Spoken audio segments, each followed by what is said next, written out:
Hello and welcome to lesson 2 of the writing series, where I go over the different types of texts you have to write in your writing as well as be able to comprehend in your reading exams. So this series is all about functional skills English.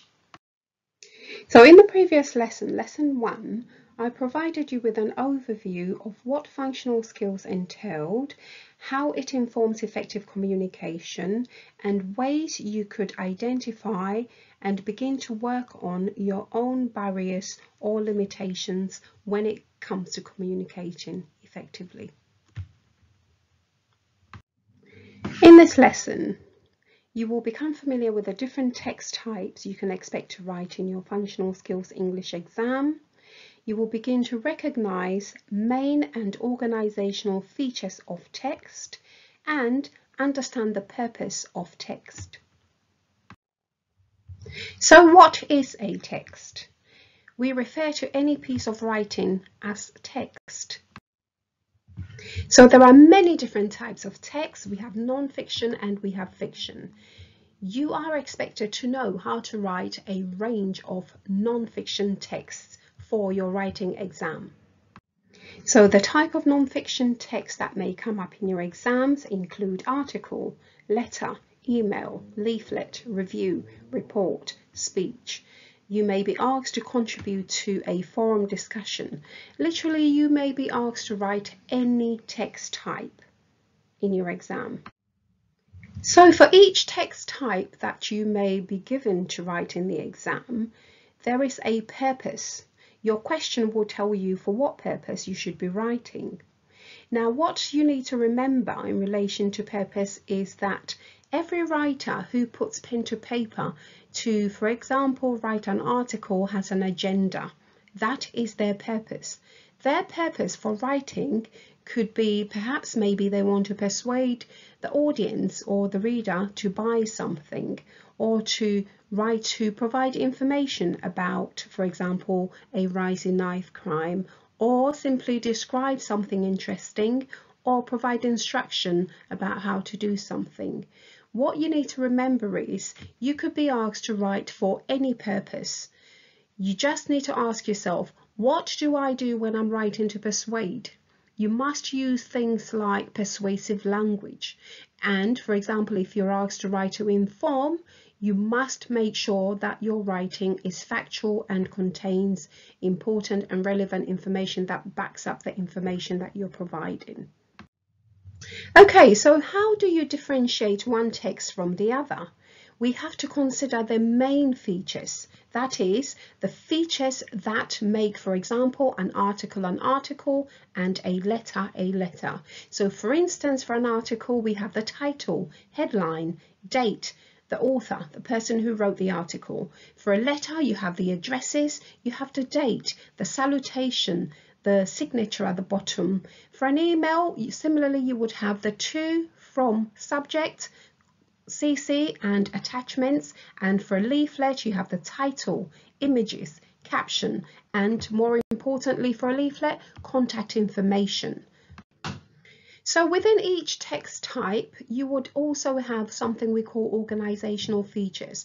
Now, organizational features are those features that writers use to help bring attention to important information within the text.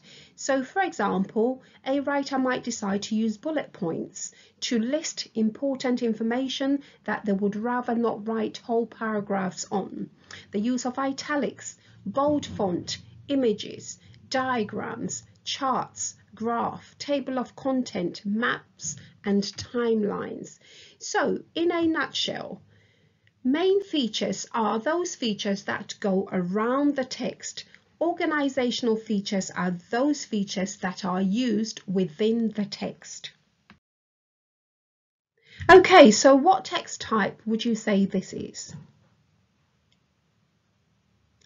So this text type is a leaflet. How do we know? It carries all the main and organizational features of a leaflet. For example, a large bold title. It has the use of an image. It has very short and concise paragraphs with subheadings to make it easier to scan through the leaflet and find important information.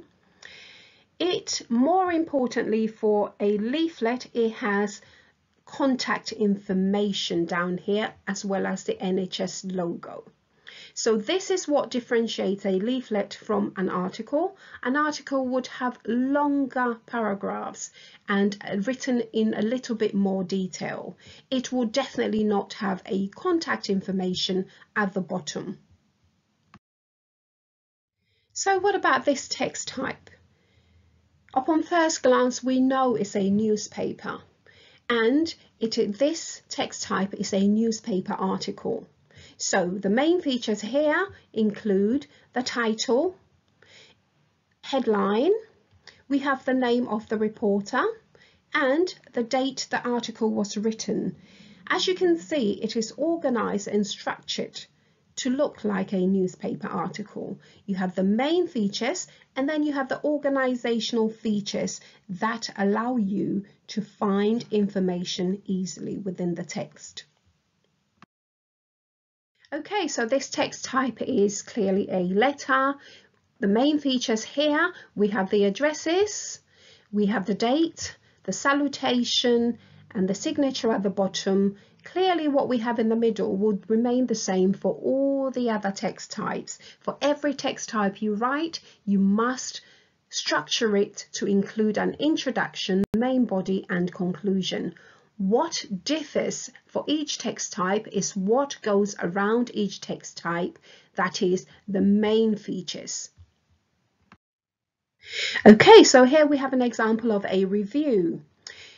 You can see the ratings. You can also see the title.